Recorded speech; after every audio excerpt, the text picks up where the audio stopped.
What's up, guys? Deron Winn here. I am a UFC middleweight. I'm currently 1-1 in the UFC. I am 6-1 total as a professional fighter.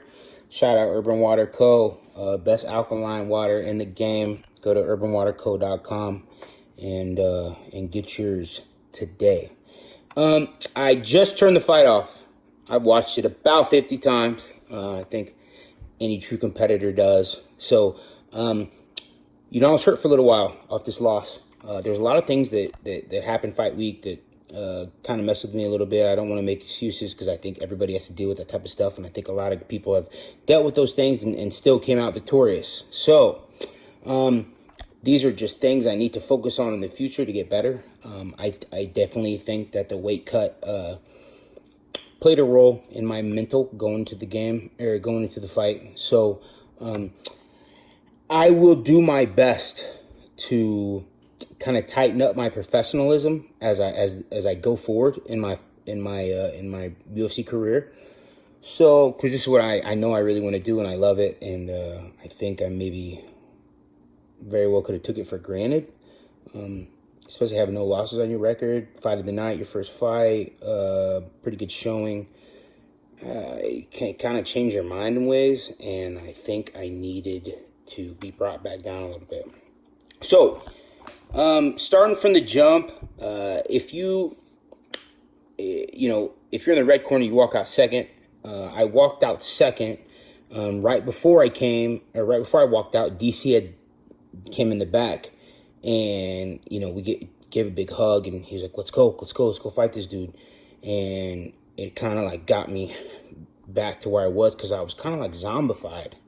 And, I always yell before I go out to compete.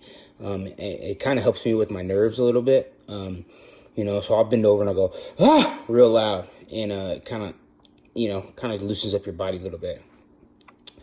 So after that, I did that. So Darren Stewart walks out, and then I'm about to walk out, and I catch myself listening to fans. Like, they're like, Deron, what's up? Deron, da-da-da. A couple people liked me, a couple people didn't, which is whatever. I really don't care.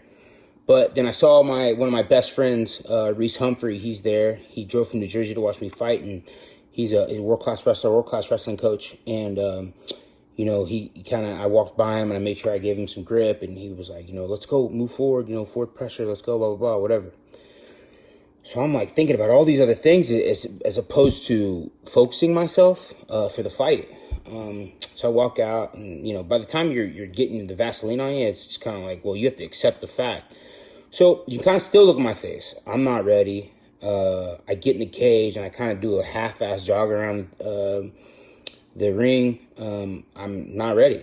So finally, when you're like kind of pacing back and forth, waiting for them to call your name, I kind of like looked around, and I was like, holy shit, like, you better get your shit together, because I'm about to fight this dude on ESPN, So, first bell rings, and I've always told myself I don't like to touch gloves when the fight starts, because I think it's soft. And you know what I did? I looked at him and goes, hey, you want to touch my glove? On some soft shit. So, I definitely wasn't mentally there. And of course he didn't want to touch hands with me. He wanted to keep a distance, as long as he could, because I was going to wrestle him. So, I think the hardest he hit me, maybe he hit me hard later in the fight, but I was never, let me get this on record, I was never like dazed or anything. There was a couple times he hit me, and I was like, God, this dude can't hit hard. So he hit me hard first like 20 seconds, and then made me force a shot. And then I think for the majority of the fight, what I didn't do right was control and break him down and make it harder for him to get up. If you watch me, I was just hanging. I was hanging in the first. He got up. I took him down 3 times in the first. Won that round easy. But I still could have done more. I didn't posture up. I didn't pass guard. I do all these things that I do every single day in the gym that I know how to do. So it's hard to watch these things and know that you know how to do this. So then second round, kind of same thing, neither of us landed too much. He landed on me a couple times hard in the second, but I always generally walked forward. Yeah, I got a couple nice takedowns, but not a lot of damage. Some people say I won the second, and some people say I didn't. So I remember at the very end of round 2, he landed on me, and like after the 10-second bell had rang, and it was just because I was being lazy and I was sitting up against the fence, and he hit me, and I had to kind of retreat. And as I retreated, I was kind of stumbling, but I wasn't hurt. And I'm not. I don't know. I don't want to like sound delusional, but I wasn't. I kind of maybe tripped against something like the fence, and then he kept chasing me, so I had to keep trying to dodge his punches, and it looked like I was like, oh shit, So that probably won him the round. And then I go into, this is where everything was going wrong. I was talking to Bob about it today. Bob Cook is like in my face, and he's like, I need you to go fight. I'm like, go fight, bro. Like, throw the towel in. I can't fight no more. Which is terrible, because these are the things I'm thinking about in the middle of this fight. That's how mentally checked out I was.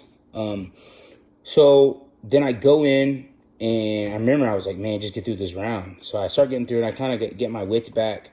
And, it lands a couple good shots, but nothing that like stumbled me. So I just kept walking forward. I tried to walk forward, and I landed a couple shots, and I was tying them up, and I dirty boxed a little bit.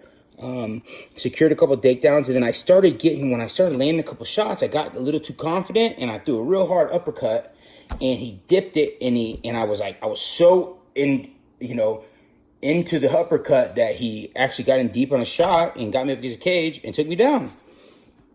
But then I come up, he lands a couple shots on top, I come up, I remember being stretched out in a single leg, and I could hear him right next to my corner. My corner's like, finish this. And I'm like, oh my gosh, man, I don't know if I can finish this. Finally, cracked him down, elevated his leg, finished him. But I still was just sitting there in guard. I wasn't advancing. I wasn't passing guard.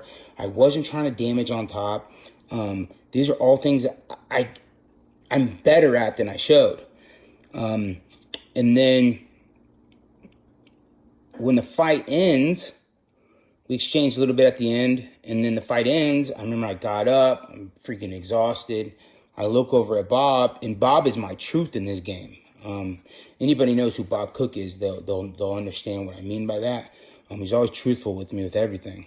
And he looked at me through the fence, and he was like, great job, you gutted it out. Like, he knew he knew that wasn't me out there.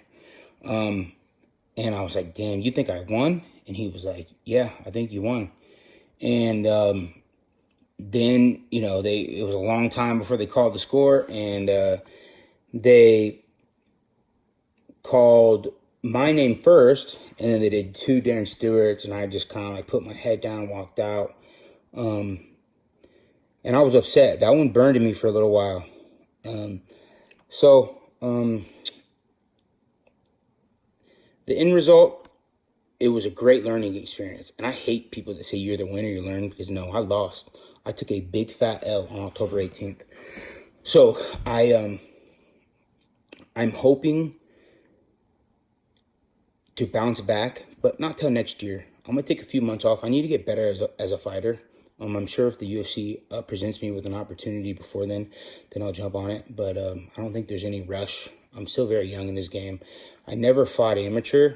I jumped straight into pro. I signed with the UFC in 5 fights, and, I was ready. I thought I was ready, but it's always good to know that I still need to get better. So thank you for listening to my first vlog.